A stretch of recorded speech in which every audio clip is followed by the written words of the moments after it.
napagod kay kakalaro ninyo. Yung isa hindi pa nakadede. O, yun yung hinahanap na dyan. Wala ka na mapupuntahan dyan, ay. Ayan mo. Hindi ka na mag-cash.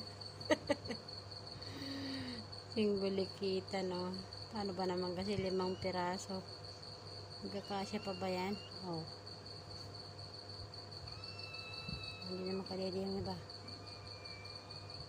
Ngayon, padede mo na yung anak mo. Ay, nagagawa na.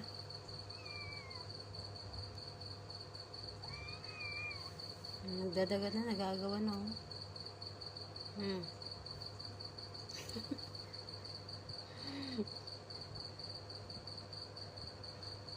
Ayan, anak pa mo lang marami, eh.